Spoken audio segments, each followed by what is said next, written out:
Imagine, tu t'inscris dans une salle de sport, motivé, déterminé, nouvelle résolution. Les mois passent, tu décides d'arrêter. Tu envoies un mail, puis un autre, tu envoies un courrier, et là on te répond désolé, résiliation impossible. Qu'est-ce que tu fais? Tu continues à payer ou tu te bats? Arnaque. Conflit. Solution. S'il y a litige, il y a débat. Moi, c'est Elfie et ici, on décrypte les litiges du quotidien. Aujourd'hui, on va parler d'un problème que des milliers de personnes vivent chaque année, à savoir les abonnements de salles de sport impossibles à résilier et surtout de vos droits face à ces pratiques. Je vous présente Laura, elle a 34 ans, elle vit à Genève en Suisse, elle est sans enfant mais en couple. Elle travaille dans une entreprise en tant qu'employée de commerce. Motivée, elle s'est inscrite dans la salle de sport de son quartier. L'abonnement très simple, prélèvement automatique pendant 1 an.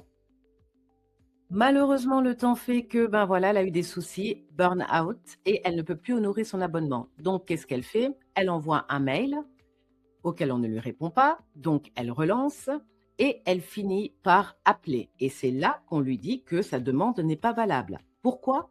Parce qu'elle n'a pas respecté la bonne forme, le bon délai, la bonne clause. Résultat, les prélèvements continuent et une seule question dans sa tête, est-ce qu'on a vraiment le droit de ne pas pouvoir résilier son contrat?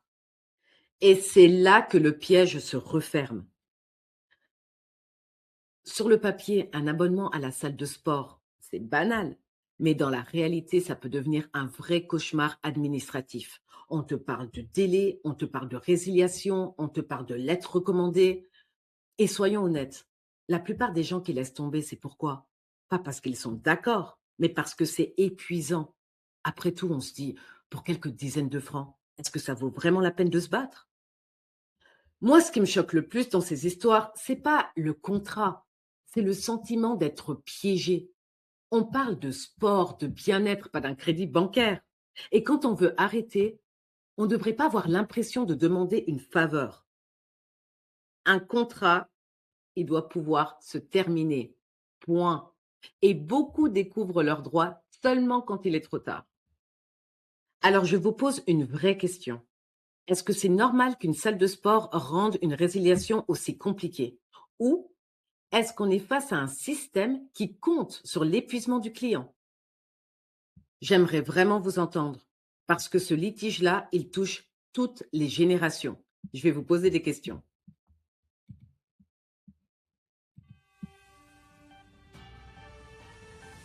Mes questions, vos réponses. Quand un client veut résilier un abonnement de sport, selon vous, qui doit faire l'effort? Le client ou la salle de sport? Question 2. Dans cette situation-là, qu'est-ce que vous faites vraiment? Vous continuez à payer pour avoir la paix ou vous insistez, vous vous battez jusqu'au bout? Est-ce qu'un contrat doit empêcher quelqu'un d'arrêter une activité qu'il ne pratique plus? Oui, parce que c'est signé, ou non, parce que ça devient abusif. Dans les commentaires, expliquez-moi pourquoi oui ou pourquoi non. Et si vous avez déjà vécu une situation similaire, racontez-la. Alors maintenant, on va parler droit tout simplement. Première chose que j'aimerais vous dire, très important, 3 points. Le premier point, c'est qu'un abonnement peut être résilié même avec engagement dans certaines situations. Par exemple, un changement de situation personnelle pour raison sociale, un déménagement ou clause abusive. Deuxième point. Le deuxième point, c'est que les conditions de résiliation doivent être claires et accessibles. Une clause floue peut être contestée. Troisième point, à savoir qu'une salle de sport ne peut pas inventer des règles après la signature du contrat.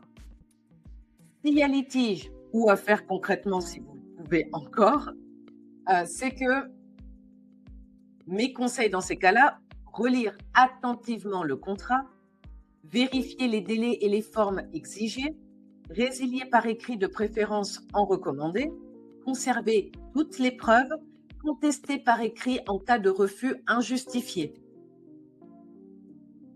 Et surtout, ne culpabilisez pas. Résilier, ce n'est pas tricher, c'est exercer un droit. C'est tout. Un abonnement de sport qu'on ne peut pas résilier, c'est pas juste un contrat. C'est une question d'équilibre, de loyauté, de respect envers le consommateur. Voilà. La semaine prochaine, on va parler d'un litige qui touche aussi beaucoup de monde, à savoir les voitures d'occasion, plus particulièrement les vis cachés découverts après l'achat. Voilà. Donc, je vais vous soumettre un cas concret et aussi, surtout, vous parler de vos droits en cas de recours. Dites-moi dans les commentaires si vous avez déjà vécu ce genre de situation. N'oubliez pas que vos partages, vos conseils, votre bienveillance peuvent aider aussi d'autres personnes. Quant à moi, ça m'a fait un plaisir fou de faire cette vidéo. J'espère que d'une manière ou d'une autre, elle vous sera utile aujourd'hui ou demain, à vous ou à vos proches. Et si vous avez apprécié, abonnez-vous. Activez la cloche. Des vidéos comme celle-ci, c'est une fois par semaine. Sinon, sur les réseaux sociaux, j'y suis tous les jours. Voilà. Regardez le jingle de fin où je mets tous les liens, Facebook, Instagram, TikTok, etc. Voilà. Voilà, je vous dis à la semaine prochaine et puis bisous. Abonnez-vous sur mes réseaux pour vos chroniques quotidiennes.